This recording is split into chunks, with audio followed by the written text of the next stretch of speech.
And it's important that we're all here. What do you think of this facility? This is, there you go. This is traditionally where we hold all of our political events in East County. I'm proud of this place. It's awesome. And so glad to have you all here. If I could have the candidates please come forward and assume their positions at the podiums, that'd be great. Hey guys, we did a coin toss earlier. Wayne Mack called it. He did lose the coin toss. Judge Keown made the decision to decide on podium position. So he got the podium position. That gave Wayne Mack the opportunity to speak first. He'll be the first one to come out with his opening statements. Before we do that, however, we're going to open this meeting with a prayer and a pledge. We got Mark Grimes in the house today. He's an awesome pastor. He's going to come up and declare this thing good for us. Mark, come on up and give us the good word. Yeah, bro. Thank you. What an honor and a privilege. The Bible says where one or two or three are gathered, there he'll be. Amen. And we need the Lord working in our county 24/7. Amen. Let us pray together.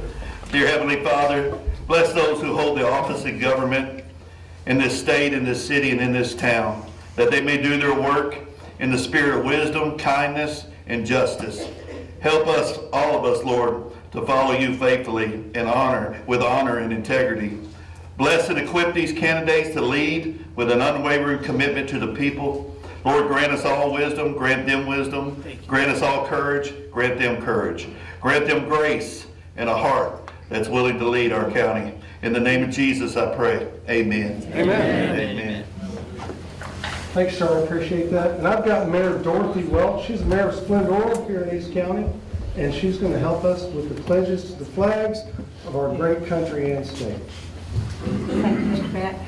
I'd like to say first that it is a real privilege for us to be able to say a pledge to our nation. So many other nations cannot do this without persecution.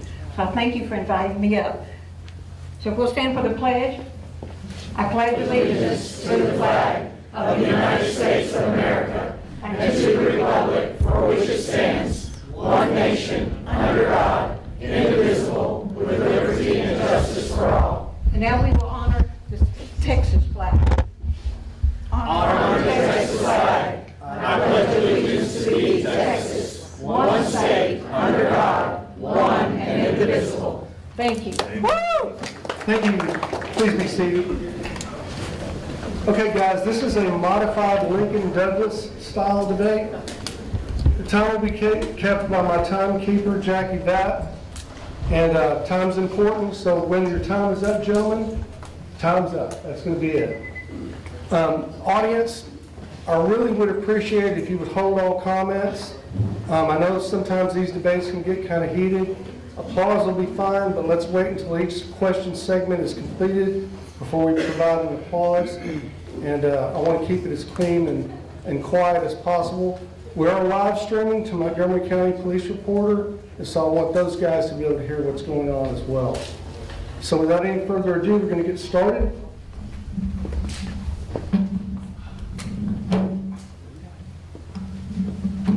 All right. All right, here we You're go. good. Please begin with your opening statement. Thank you, Hank, and thank you for hosting the great debate. I'm so honored to be here tonight, and I appreciate the fact that you took time to be here. I'm Judge Wayne Mack, and for 40 years I've served you in Montgomery County. I've had the privilege of starting out as a custodian in the same courthouse that calls me judge, and so God bless Texas. Later, managing county operations, serving in law enforcement, as well as being the Justice of the Peace in Precinct 1 for the last 12 years. I'm running for county judge because I believe we're one of the fastest growing counties in the nation, and we're operating without a plan and without servant leadership, and growth requires that. We still have no comprehensive plan, no published timelines, or clear priorities. 5 facility studies have been done and completed under this administration, and only one of them been acted on. That was led by Commissioner Charlie Riley with the Forensic Center. In true cart before the horse fashion, the citizens approved a $500 million bond, and now we're looking to do a mobility study according to the news last week. And also the state has repeatedly flagged the jail for issues, and we've done nothing. For 30 years it's been an issue. The truth is, well, we talk about mental health, in sound bites and so forth. Tri-County Behavioral Health has been defunded by this administration in the last 2 years, and the clinic that used to serve your children out here has been closed. These are not political differences, ladies and gentlemen. These are leadership failures, and Montgomery County doesn't need a spokesman. It needs a CEO that will prioritize public safety, infrastructure, and fiscal accountability, the taxes they take from you. That is the three primary functions of government. And my career has been about fixing problems and serving people. And if something is mission critical after you've been in office for almost 8 years, the mission isn't the issue, leadership is. My name is Judge Wayne Mack. I'm ready to continue the service, and I'm ready to serve you. Thank you. Thank you, Mr. Mack. Mr. Keough, please begin. Yes, thank you all for being here today. My name is Mark Keough. I am your current county judge. You know, when I first decided I was going to run for this office, I was in the House of Representatives, and I heard things that were coming to me in the House about what was going on in the county. And as I thought about that, I sat down and we talked about it, and I formulated the very things that I thought were necessary for us to change. So we started off with a stable government. There was all kinds of conflict on the Commissioner's Court. So that was the first one. I even made a contract with Montgomery County. Lower taxes. We've got to do something about that. They just keep going up. There's got to be appraisal reform, tax rate reform, something. And I worked on that in the House of Representatives. Then we talked about a safe environment. And I thought, what do we need to do in terms of law enforcement? How in law enforcement? What about mobility? What about transportation? Coming up with a mobility plan, some sort of plan to be able to traverse across this county. And then fiscal responsibility just in general. You know, I can safely say that we have done all those things. Everything that I said I was going to do, I have done. And you're going to hear about that tonight. You're not going to hear platitudes about things like, we need leadership, we need a plan. That kind of rhetoric is disingenuous, if not dishonest. We have a plan, we have utilized that plan, we are working that plan in every one of these areas. And I'm going to show you that and how that works tonight in our discussion. Because as I mentioned, I think it's disingenuous to say that that isn't happening. Because the fact of the matter is it is. But again, platitudes are platitudes. I've got the hard evidence. I've been here. I've done it. I am a county judge. I'm very excited about being your county judge again. And right off the bat, I'm going to ask that you keep me right here so I can finish what we have started. Thanks. Thanks, sir. All right, we'll move on to the question and answer section. This question Wayne Mack will answer first. Both of you have described yourselves as fiscal conservatives. What does fiscal conservatism mean to you in the context of Montgomery County government? And can you provide one or two specific examples, either from your record or from policies you would pursue, that demonstrate how you apply that principle in practice? Thank you. Great question, Hank, and I appreciate that. I have a proven record of Montgomery County of doing that. I was, like I said, started as a custodian in the basement of the same courthouse that now calls me judge, and I was honored and privileged to be promoted, never asked for a raise, never asked for promotion. All those things would come to me. But as a department head, we did zero-based budgeting when that wasn't even a thing. In my record of serving the county in building services, we ran it like a business. The commissioners, when I was appointed to that position, was originally going to take that position and that department and consider privatizing it. And when I went to them and it says, if we run this like a business, I can save the county money. And that's what we did. I've never gone to the commissioner's court and asked for what I wanted. We always presented what we needed. And so fiscal conservative, for me, is exactly what the word says, zero-based budgeting. That is how we are going to be fiscally conservative, and you don't get to just ask for the same thing you did last year because that's what you asked for last year. Having a CEO mindset with a return on investment, doing a SWOT analysis on everything, and I've worked under 5 county judges and 16 commissioners. And I've seen what that's looked like for 40 years. And we are a conservative county, and if we're going to use that term fiscal conservative, we need to be fiscally conservative because of the fact that your dollars matter, and every dollar should have a name, and every dollar should have a purpose. And that is the definition of being a fiscal conservative, is just not talking about it, but actually doing it. And as the CEO of county government, that should be the standard for everyone, that in every dollar that comes in, and supporting the elected officials, supporting the department heads, but having that level of accountability, because we are a Republican county. Thanks, sir. Mr. Keough, do you need me to repeat the If you question? would, please. Okay, If not for me, for the audience, perfect. but hopefully for me too. Thank you.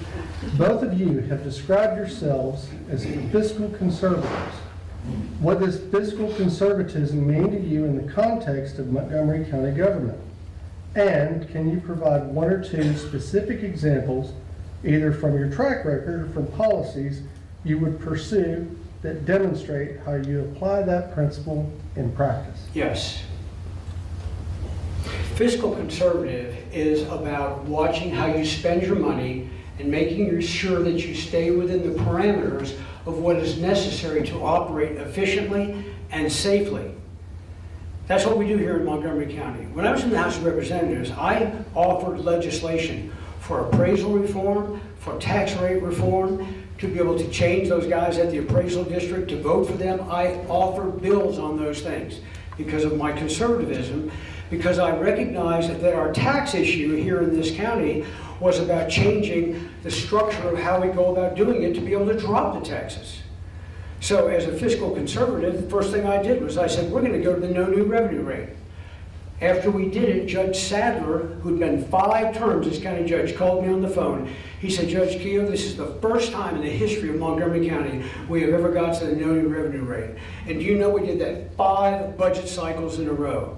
That means we dropped the rate as your appraisals went up to compensate for the increase. And we did that on the average home across the board. And we work at that every single time.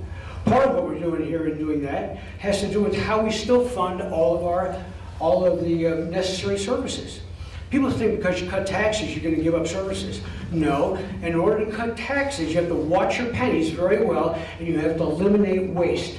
We have effectively eliminated waste in our county across the board, virtually in every department, while at the same time increasing the safety structure that we have to the people, which is our law enforcement, our constables, our judiciary, and each time we've had the opportunity to increase those as they brought that to us, we have done it to benefit the county while not increasing your taxes.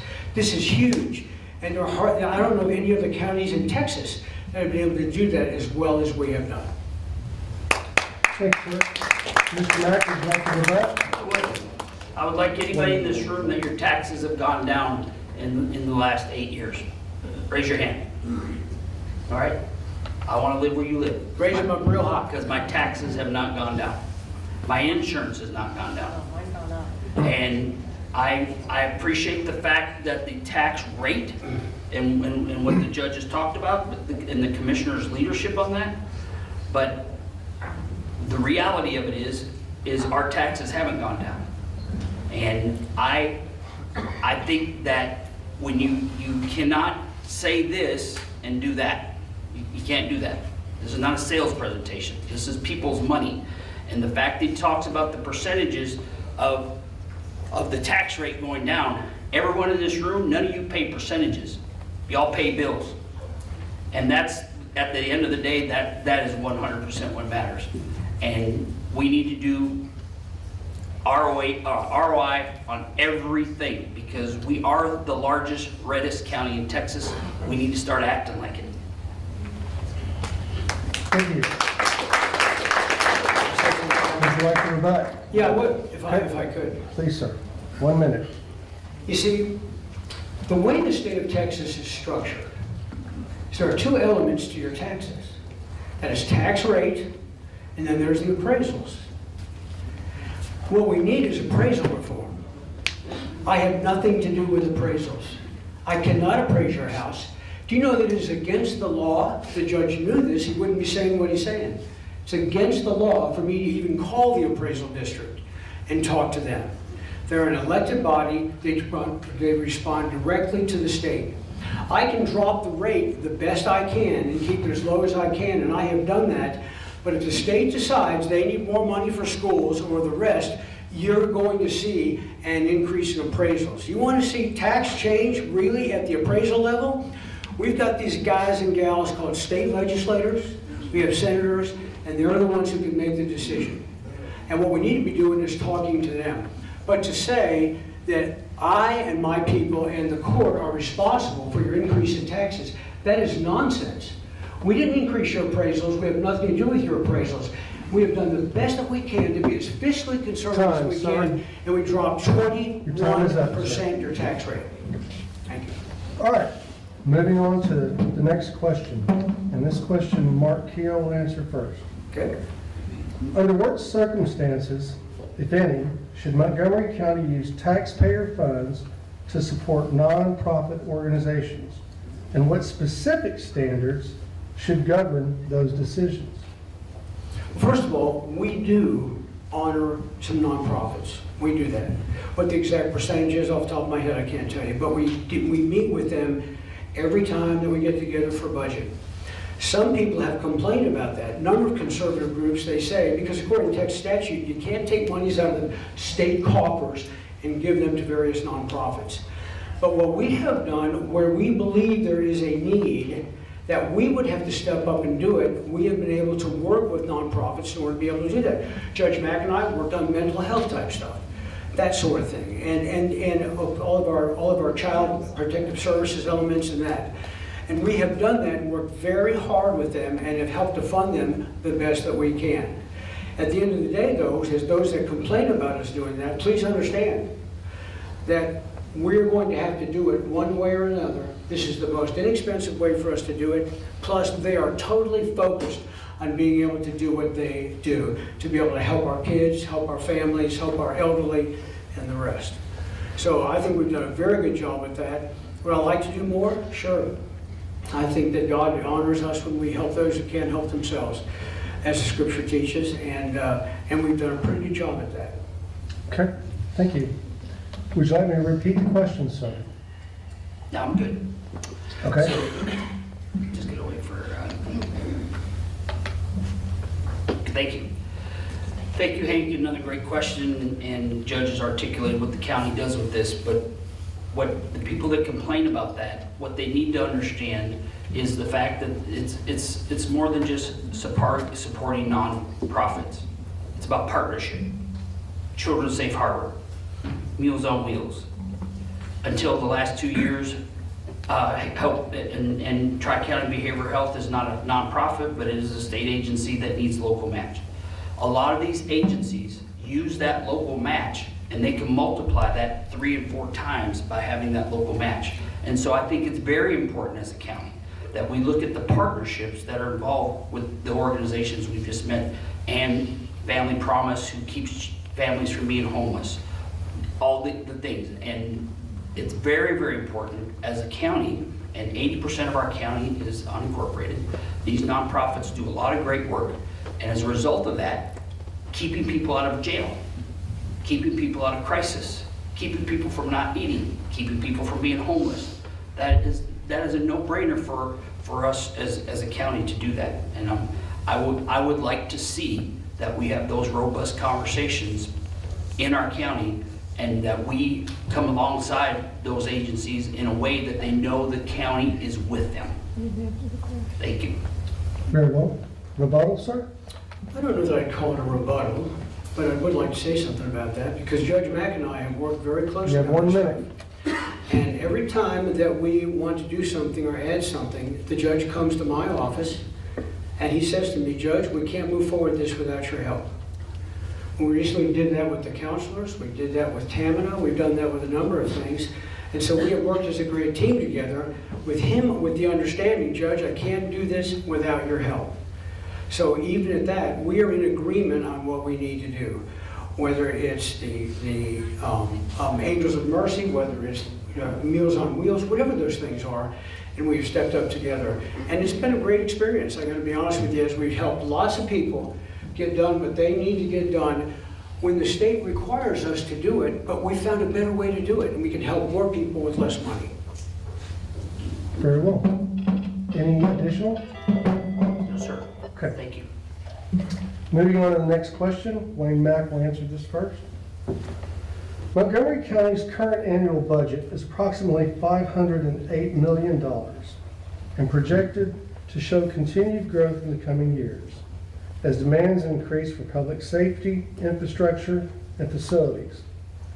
Without increasing the overall tax burden on residents, what specific strategies would you pursue during the next term to fund these priorities, and where you believe future budget growth should be limited or restructured?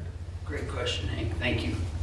I think what we need to do is what Commissioner Gray attempted to do a year ago, is what President Trump has done. Is he come in and they dozed and they looked and they've saved money, and that's how you are able to, with the tax rate and the future spending. Commissioner Judge Keel's on record of saying that he did not want to do what Commissioner Gray had said in court, but then with the Tea Party recently, he's told them that he would consider a Doge committee. You cannot have this type of growth and not sustain it. And when you are the three primary functions of government being public safety, being infrastructure, being managing those dollars, day one, we're going to look at every dollar. And again, it's not going to be rhetoric for me. And if I'm blessed enough to be in this position, I'm not going to be running to get reelected. I'm going to be running to make a difference and look at these things. As I've done my 40 years of working for the county, every dollar has a name. Every dollar is accounted for. And the partnering with federal and state partners. Recently, Judge Keogh's talked about $800 million that they found for roads. And then yesterday it was $1.3 billion. I don't know where that's coming from, what that looks like. We don't know. But obviously having federal partnerships and state partnerships and understanding what that looks like is very, very important, because we're conservatives, we're Republicans. We don't mind paying for what we need, but we gotta have a plan. And there's not a plan. There's not a plan because there's not a policy. And we need that. Very well. Mr. Keogh, would you like me to repeat the question, sir? Can I make a comment about what he just said? You get 2 minutes. I would prefer you answer the question first, and then we can go into a rebuttal Okay, session. well, I'll answer. But yeah, that's fine. If you would repeat the question, please. Yes, sir. Montgomery County's current annual budget is approximately $508 million, and projections show continued growth in coming years as demands increase for public safety, infrastructure, and facilities.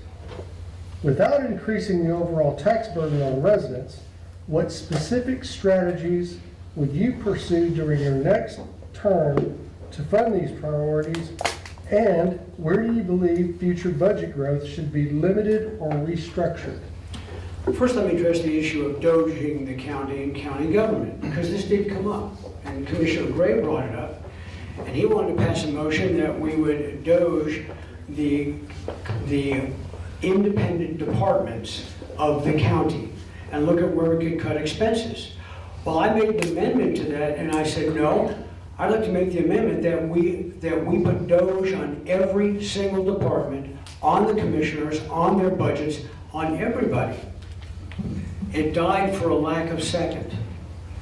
We repeated the first, and I voted in favor of the doge, so there's no question. You go back and look at the video. I voted in favor of it, and it was voted down by the other three. So there was 2 of us in favor, and the 3 that were against it. Concerning the increasing growth of the budget and how we keep expenses down, first of all, you have to understand how we get our taxes. In 2018, we collected in property tax $248 million plus. In 2025, we collected $330 million, give or take some. So the difference in growth was 28.4%.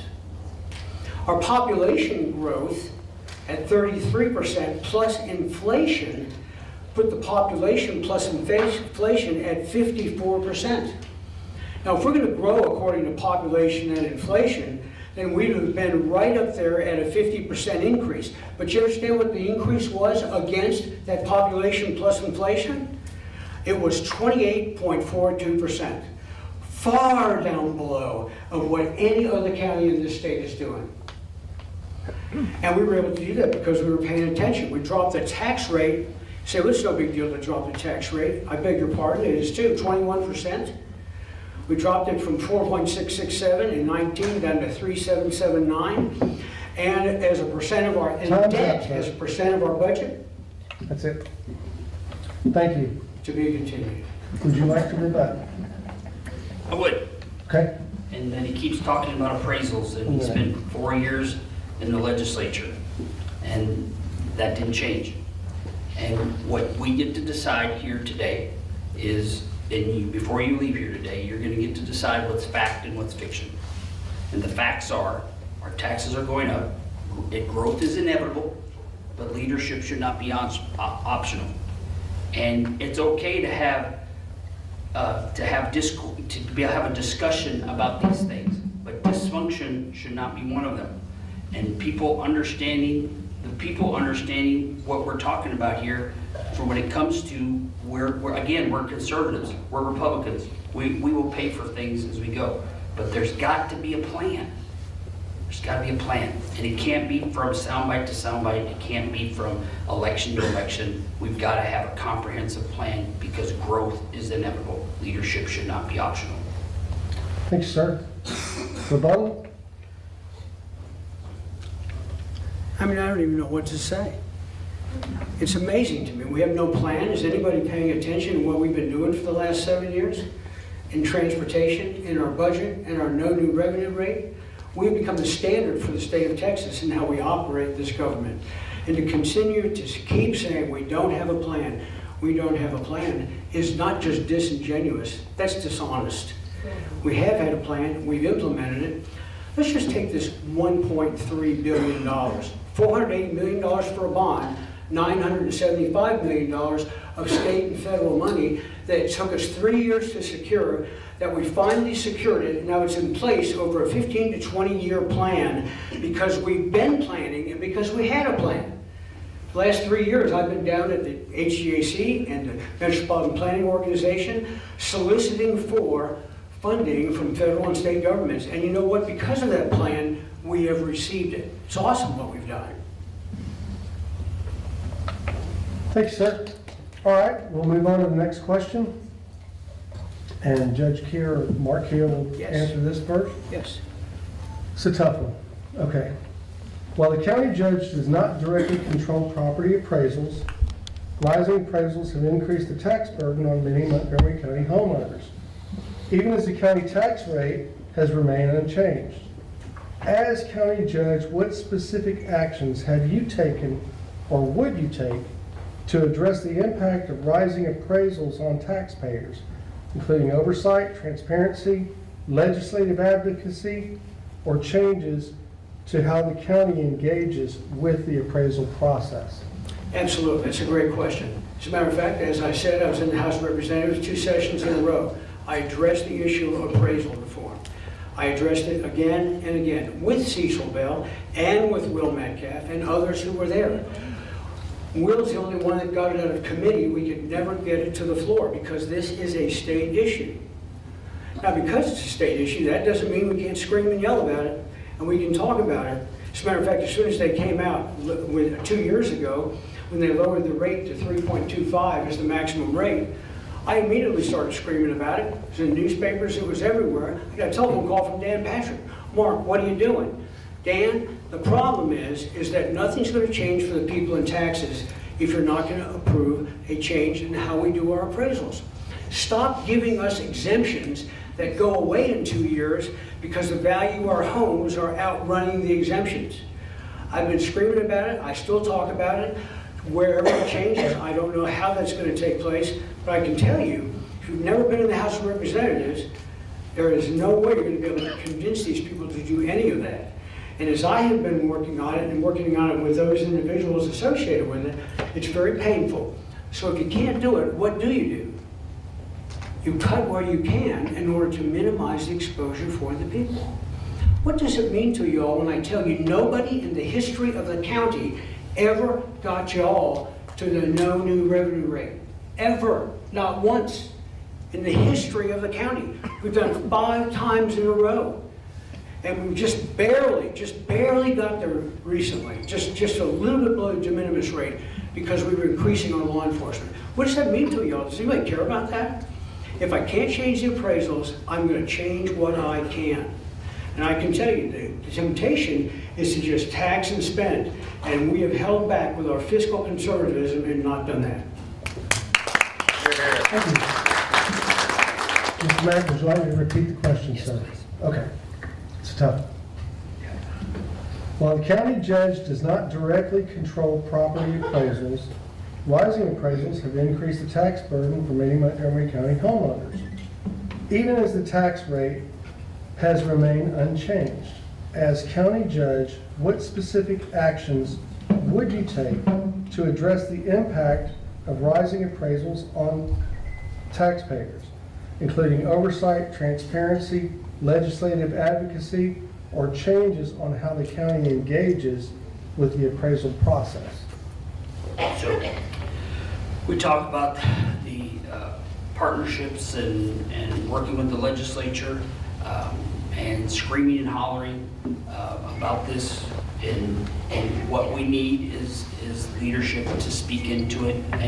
And also, we as voters understand what this looks like from the standpoint of understanding what our budget looks like. And so for accountability purposes, everyone in here is a renter. We're not homeowners. Because of taxes, we're renting. We'll always have to pay. Death and taxes is certain. But we as the CEO of county government, setting a tone and temperature for what's acceptable with our taxpayers and understanding working at the legislative level, as the judge has said that he did for 4 years. But was he up there testifying this session about this?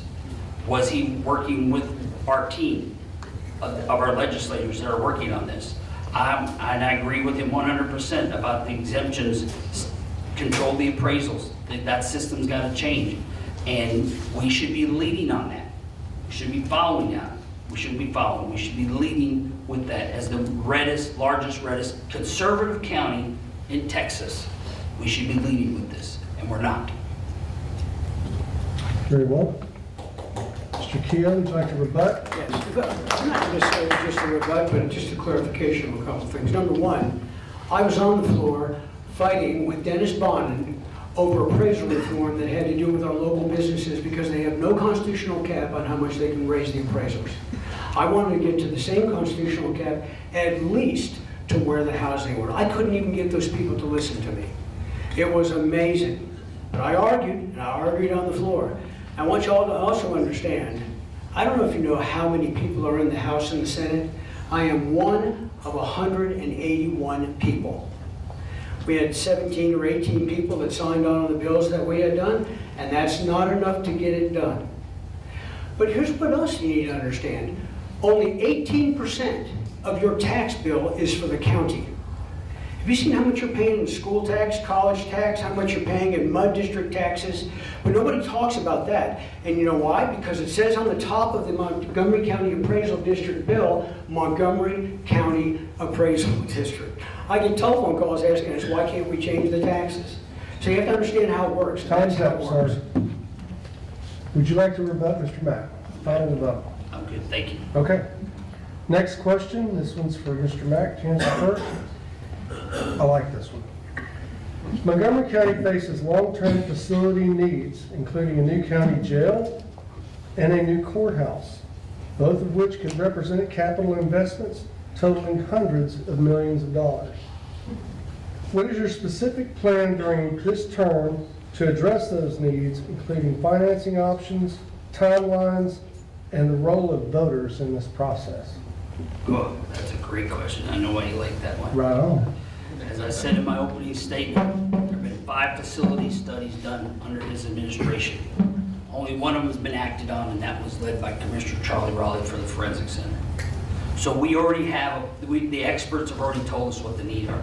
Now, we paid hundreds of thousands of dollars for this. Hundreds of thousands of dollars for these plans. And it projects out a 5-year need, 10-year need, and 20-year need. And what we need to do is listen to the experts. We need to, we're, and I hate to say this, but you're here tonight because you're a Republican, and we know what the need is. And the judge's words last week is the state is screaming at us about the jail. Well, they're screaming because we're not listening. And watching every sheriff that has made this aware of this issue for the last 30 years of why that's an issue. The courthouses. We have 100,000 people that are summoned to downtown Conroe every year. And in 1992, our courthouse was, the U.S. Marshal's first recommendation for security was just knock it down. That, we got to come up with a plan of what that looks like, because we're growing. The judicial branch of government is there to protect us from the executive and legislative branches of government, and we need a new courthouse. We do, without question. We need bigger jail facilities. We need that. And we know that there are state partners. We know there are possibly even federal partners when it comes to this, but you got to execute. You just can't keep kicking the can down the road as we have for the last 30 years regarding this issue. And under Judge Keogh's administration, there is a facility studies plan. And as the CEO of county government, working along with the sidestep with the commissioners, we'll get it done, because we're Republicans. Thank you, sir. Mr. Keogh, would you like me to repeat the question, sir? Please. Montgomery County faces long-term facility needs, including a new county jail and a new courthouse, both of which could represent capital investments totaling hundreds of millions of dollars.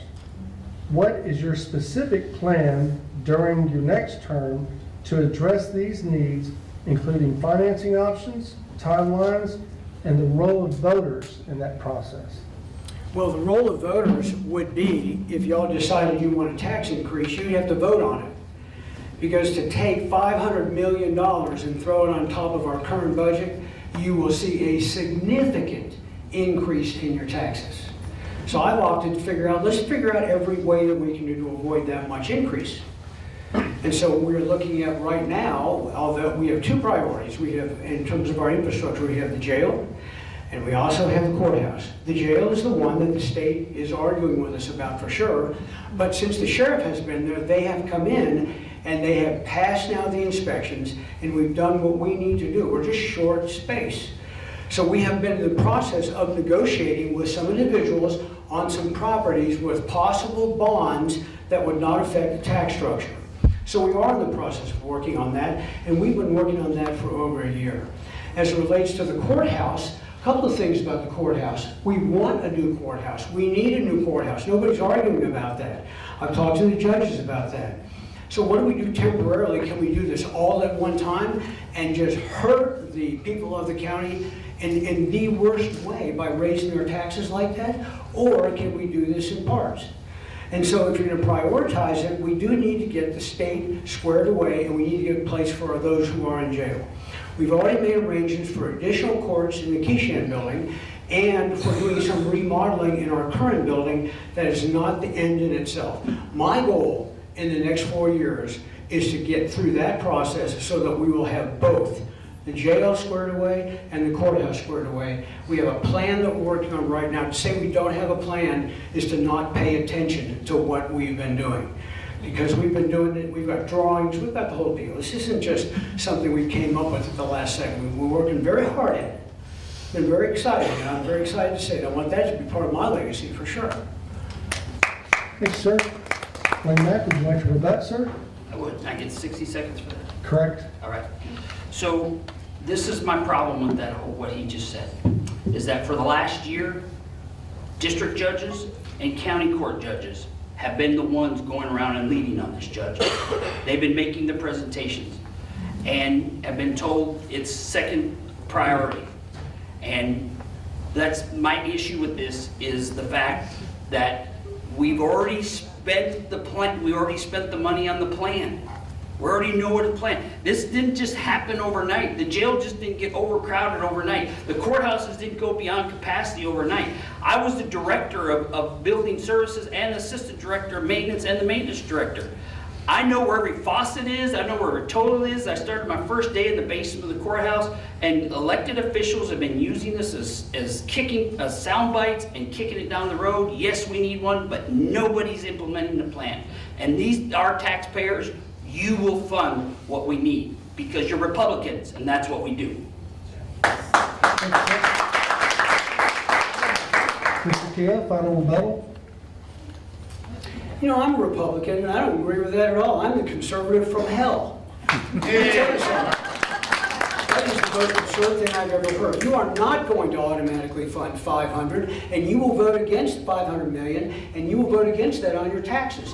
So what's the best way to cause the least amount of trouble and have it happen in the shortest amount of time? Do it in phases.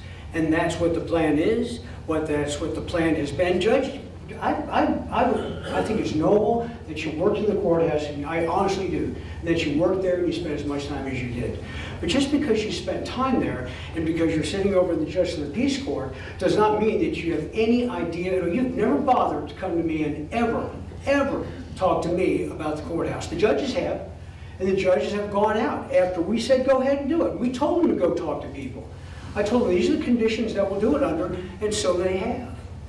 I mean, it's that easy. So, you know, we are in the game on this deal. To say that we're not is disingenuous and not paying attention. Time. Okay, gentlemen, we're going to move to the next question. And this one is for Mark Keogh to answer first. Yes, sir. As Montgomery County continues to grow, how should county leadership balance flood risk and infrastructure capacity with economic growth? Specifically, should floodplain and development rules be tightened even if it slows growth or increases development costs? And who should ultimately bear the cost of growth? New development or existing taxpayers? First of all, if somebody buys a piece of property in the state of Texas, by the Constitution, they're responsible to do what is necessary for drainage, for detention, whatever the case may be.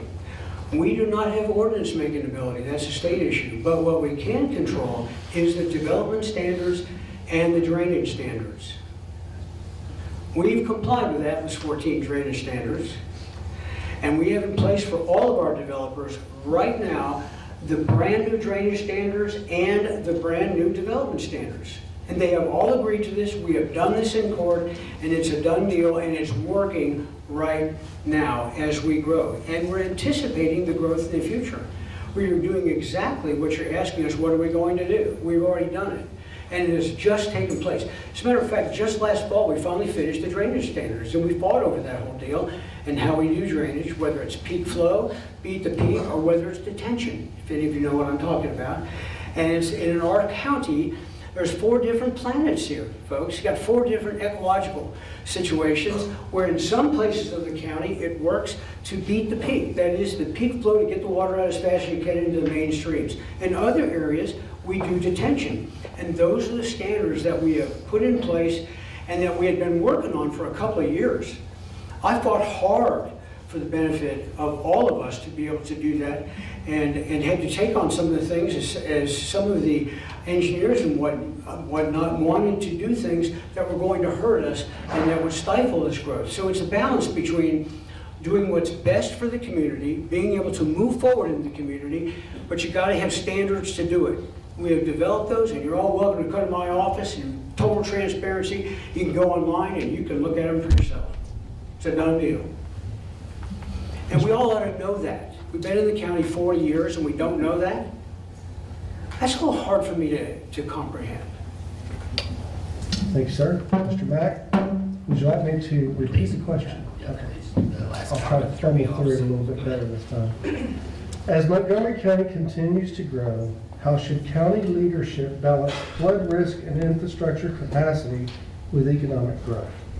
Specifically, Should floodplain and development rules be tightened, even if that slows growth or increases development costs?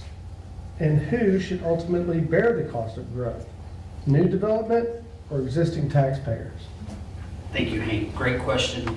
And again, being here for 40 years and watching this unfold, it's like we have 4 counties in our county. Things happen north, things happen west, south, and east. And East County has been on the receiving end of what happens when stuff happens north of the river.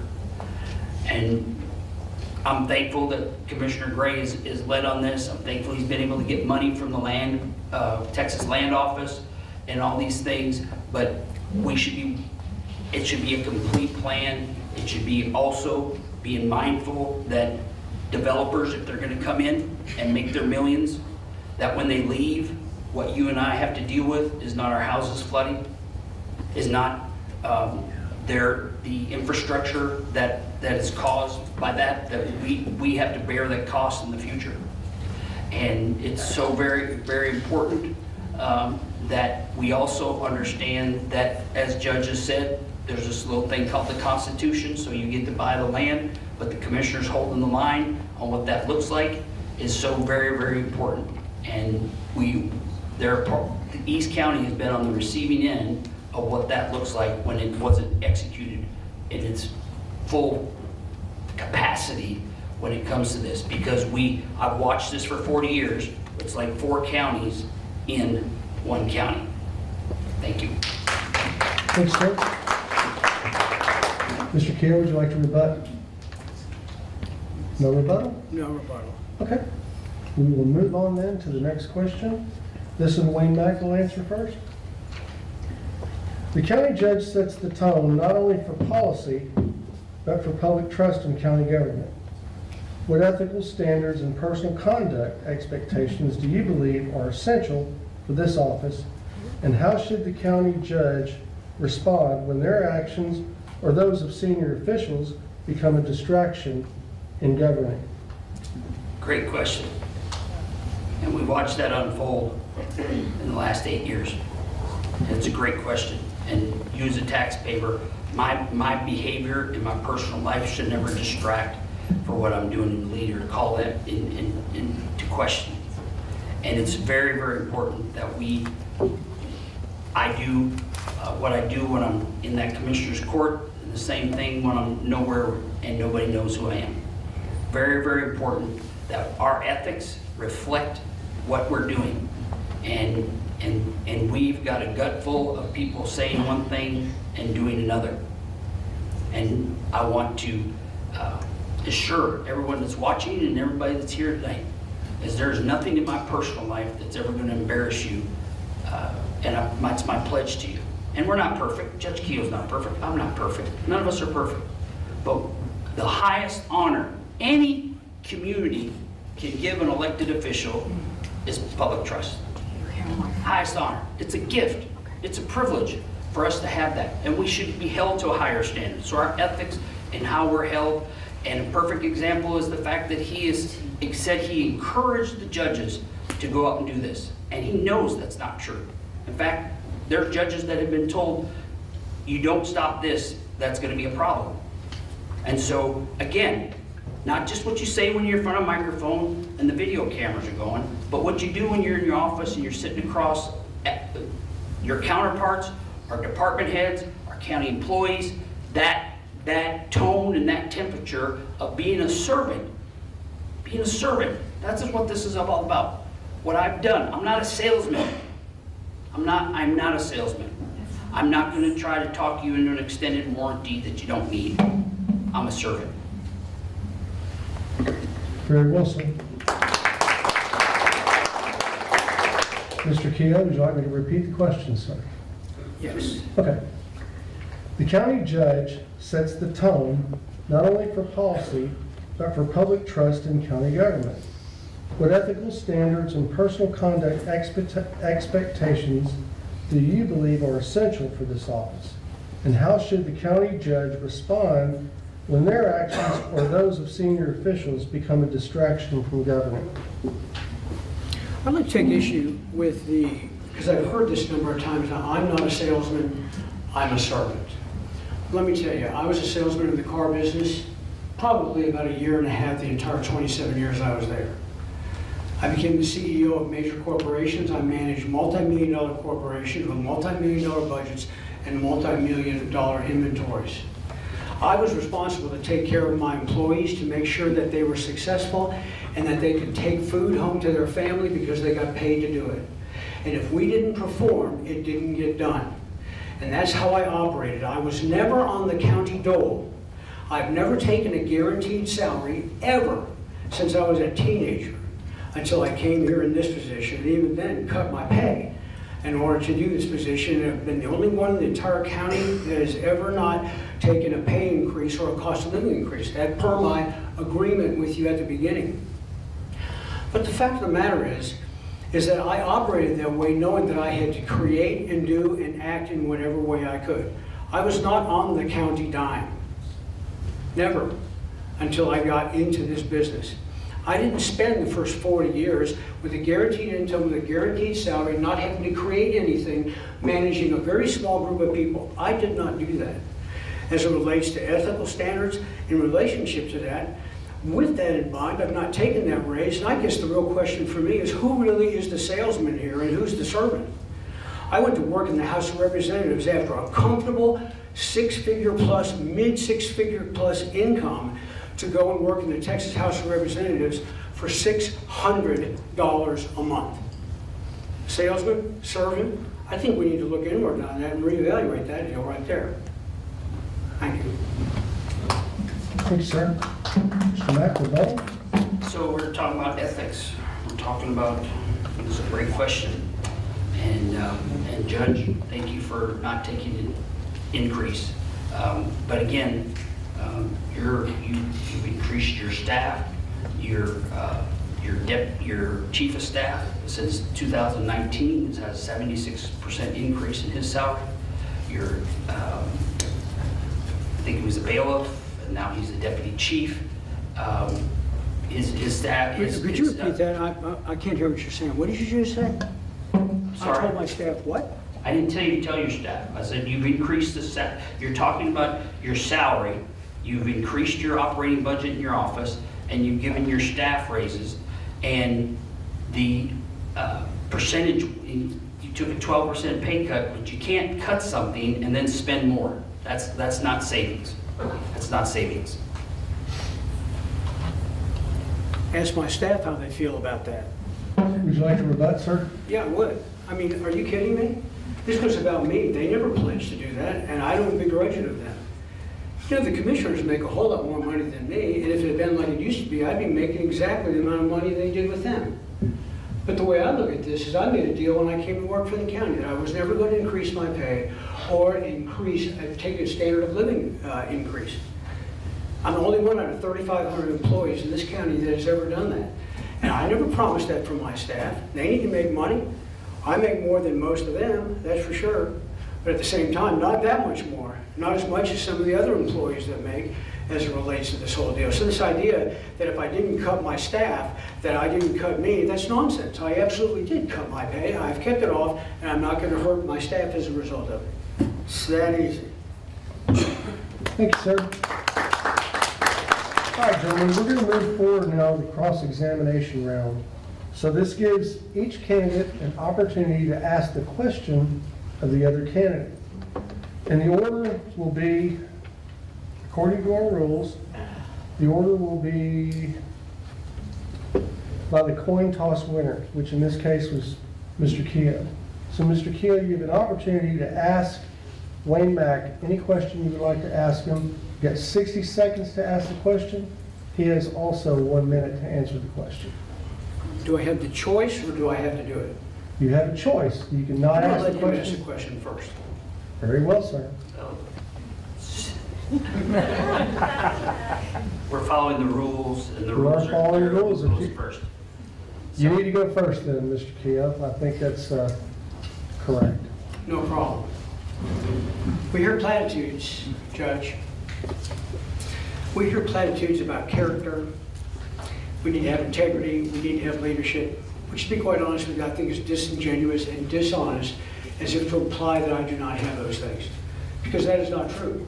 And I have proved, as I have demonstrated already, we have a stable government, we have lower taxes, we have a safe environment, we have a mobility plan in place, we have even a courthouse process that we're working on, that you decidedly have said none of that is true. So my question to you is, what specifically would you do in stable government, lower taxes, safe environment, mobility, and fiscal responsibility if you actually made this position? Okay. That's different than what I've done. Mr. Mack? And I mean specifics, not platitudes, specifics. Okay, 1 minute, sir. that's easy. The fact that what you're talking about, those things, and the mobility, and facilities, and all the things that you listed here, and apologize, Judge, because you listed 6 different things to answer in this question. But the reality is this, is that you have got to do what the commissioners and the plan has already said. And when you are insinuating that I'm being disingenuous, everybody in this room knows what's really going on in county government, and you do too. And I appreciate your sales presentation here. I appreciate what you're mentioning here, but the reality of it is this, is that no one feels that those things are happening. And so my answer to those questions is, day one, I will change that. Thank you. Mr. Teal, I offer you the opportunity to rebut. Yeah, I think that's a 60 long way of seconds. saying, I don't know. It is, it's a long way of saying, I don't know.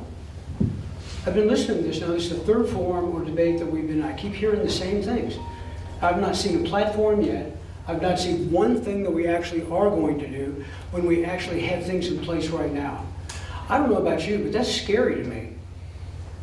You've got real live people in real live commissioners court that is thinking very clearly about how we are operating. It is the best that we have ever had across the board, whether it's government, taxes, Office of Emergency Management, safe environment, whatever the case may be. It is the best it has ever been. And if y'all be intellectually honest, you know that what I'm saying is true. I hear things like this daily. You know, I like both you guys. I'm really not sure which way I should go. So why break what isn't broken? I hear that constantly. So that's my rebuttal. Mr. Mack, final word, last rebuttal On on this question. All right, Yes, sir. thank you. So, this is the reality of what he just said, and we talk about platitudes and talk about speaking into the camera, and what he's saying here. I can say I'm befuddled by it. I really am. I can really say that you in this room know. And what he has said in this question to me is all these things that he's listing. It's really not a question, it was a statement. And yeah, I'm just gonna leave it at that. Very well, Thank sir. you. All right, Mr. Mack, you have 60 seconds to formulate your question for Mr. Keogh. Okay. Mr. Keogh, you will have 1 minute to answer. So something that bothers me tonight is that sign that back there. And it says Montgomery County Law Enforcement supports. And 4 years ago, when you were driving under the influence of drugs and you crashed into 2 cars and you permanently disabled Corporal Lonnie Harrison. I know Lonnie Harrison is not on that. I support, and he was a Lone Star super cop. And you want us to believe that recklessness of the school zones you drove through before you got to that crash. My question is, when your license has been suspended 3 times by the state of Texas, why should this community trust that you're going to protect them and their families? Great question. First of all, my license has not been suspended. It was suspended that one time, of which I was able to get it back, and my handgun license as well. The fact of the matter is, I was a residual ambient in my system. The fact of the matter is, that had an effect on me. I was in therapeutic range, but you know all this already, Judge.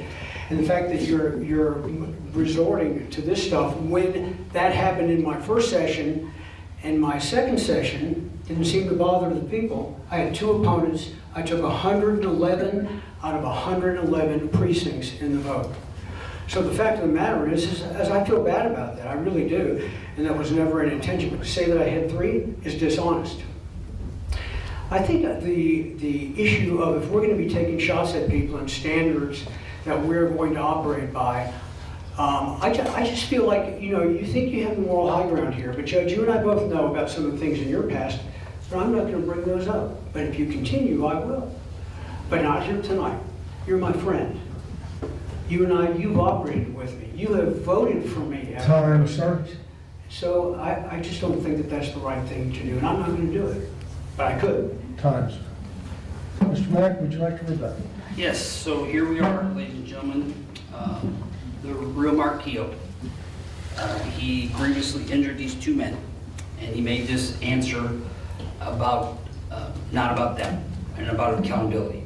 And as he's done to my family and I before, he threatened to crush me if I ran against him, and that would hurt me, and that would hurt my family. And now you heard him here tonight, and we got a video recorded, that there are things in my life that he doesn't mind bringing up. And if I continue to talk about his behavior and his recklessness, that he's going to change the subject. And he's had that conversation with other elected officials. He's had other people that he's dealt with. And sorry, Judge, you can threaten me, but obviously I'm okay with what we're doing here tonight. Good. I'm okay with that. And the people will get to decide what's fact and fiction. Mr. Kia, final rebuttal.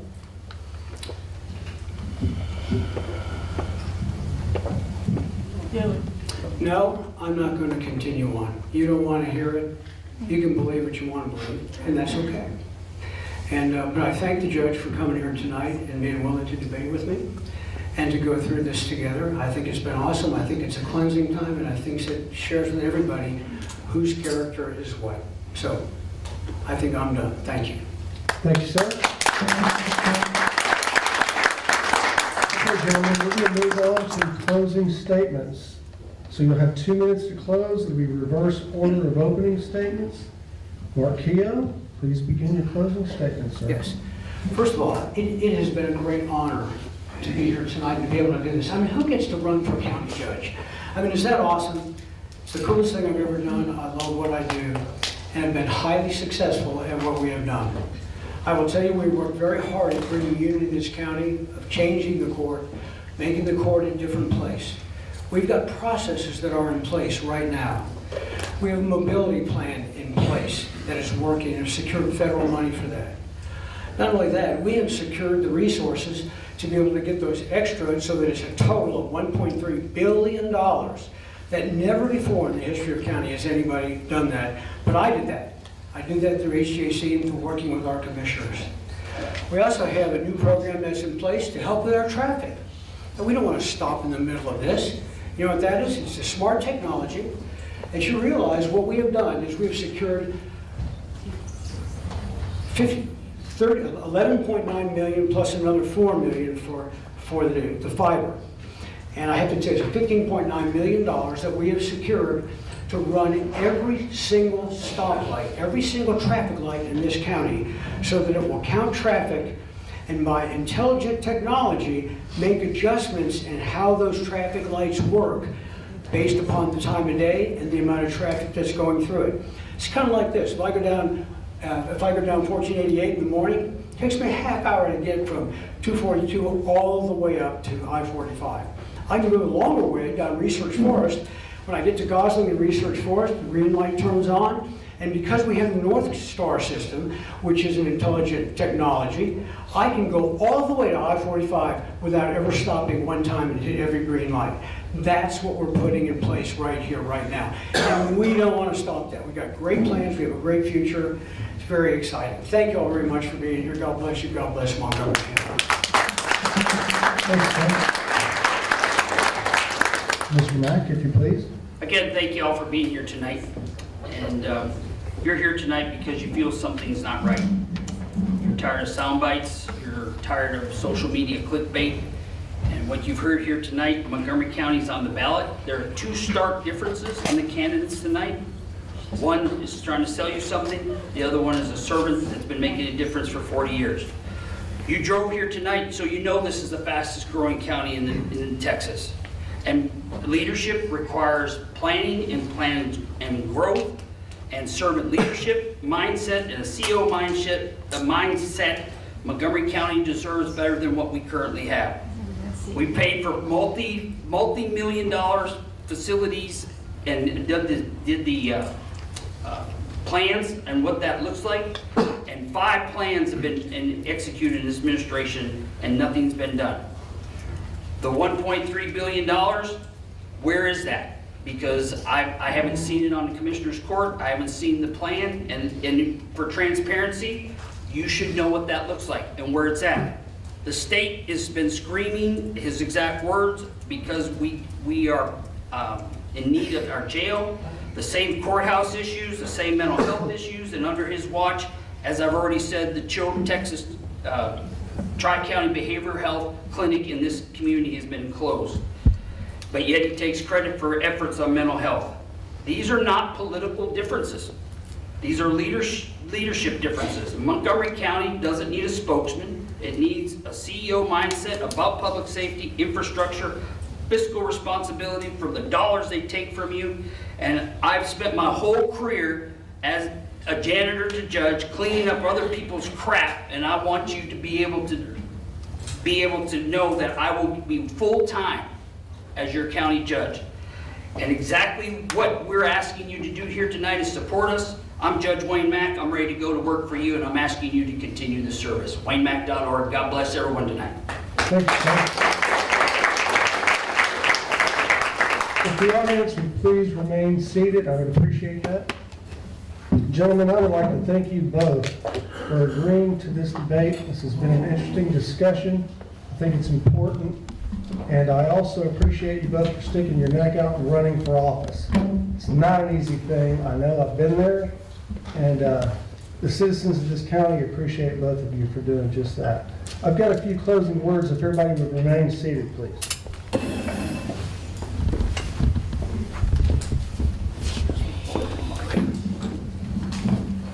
You can sit down. If there's anyone in the office or in this building that's not in public service, if you're not a police officer, an elected official, or anything like that, could you stand up for me, please?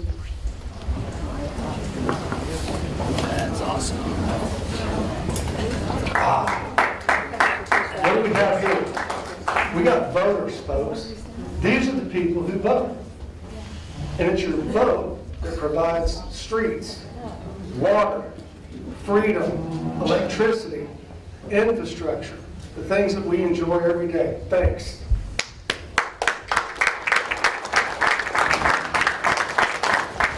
As you travel home this evening, please be careful, folks. The weather's kind of nasty. Thanks for coming. Thanks for being a part of this. East County. Let's go. Thanks a lot, guys.